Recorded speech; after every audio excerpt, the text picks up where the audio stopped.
Hey guys, Randy Bolig, editor of DieselArmy.com. We're out here in the driveway once again, getting ready to work on Project Workhorse. You can see behind me here up on blocks. We're getting ready to do a valve body swap with Next Gen Drivetrain. We've got one of their Project Carbon billet valve bodies. It's no secret that the 68 RFE has severe problems with, well, I'll just come out and say it, the valve bodies are junk. They have a lot of cross leaks, the internal parts, some of them made out of plastic.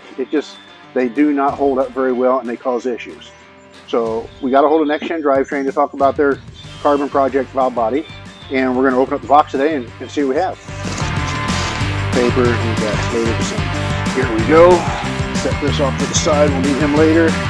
All right.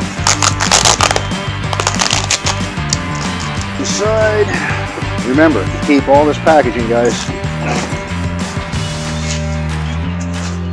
Project Carbon valve body is 100% pre-configured for increased line pressure and can be safely and properly used with or without TCM tuning. Comes with a 1-inch thick, custom billet plate. It's about 40% stronger than the original. Spring-loaded billet SSV assembly, including the plugs. Accumulator plate is water jet cut steel. It is not going to have any cross leak issues because of the bonded separator plate that comes with it. Everything for the original portion, a lot of it is, 99% of it actually, is new, but the cast portion is going to be an OE piece. It's steam tanked and pressure cleaned, and they anodize the SSV bores as well. It's a must-have for anybody with a 68 RFE in a truck, for daily drivers, for towing. You guys drag racing or sled pulling. It's just a general enhancement upgrade for your 68 RFE. It'll give you faster shifting, smoother clutch handoffs, faster acceleration, and enhanced transmission clutch life and holding power. Everything in this thing is just top-notch. It's a benefit you 68 RFE guys really need to have one of these things. So next up, we'll just get in, we'll tear the transmission valve body out and swap it out.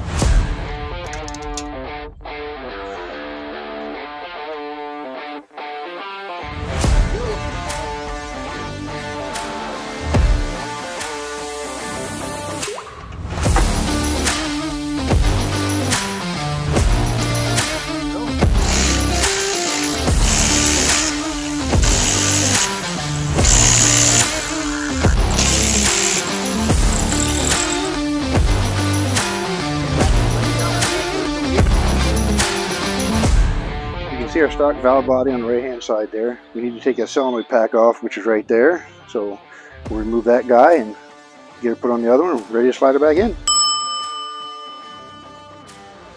We'll talk a little bit more about the differences later. We got our OE valve body flipped over. Now I got to take out the bolts holding the solenoid pack in place. I'm taking my time.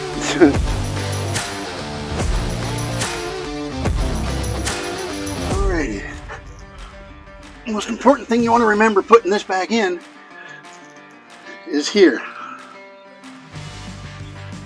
That has to line up with that.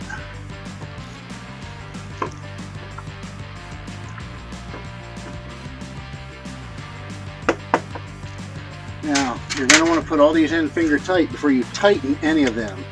You're actually threading into this cast aluminum housing. And if you try to tighten them up one at a time, you will end up stripping out some bolt holes. And torque is 110 inch-pounds. Now, this one here, I'm just kind of snugging in. Snug. Snug.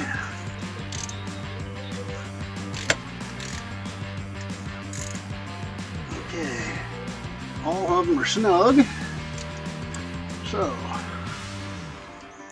torque here is 110 inch-pounds. Next up, we need to add the new filter.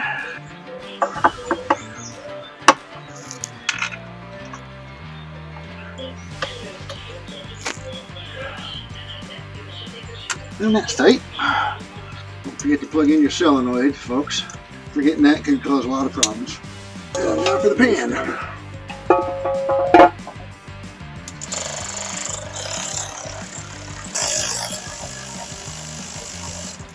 I will say, after driving it a while, the shift qualities have really gotten better. I can feel the torque converter lock up. There's no up and down, back and forth between gears now. I'm actually ready to hook to a trailer here. First time I'll be pulling with a trailer with this valve body in it. So I'm looking for it to be really improved. as far as towing. The normal driving is. Now that I've got the break-in time basically on it, the 100 and some mile I drove it gently. Now I can get back to the house and take my calibrated power tune and get put in it.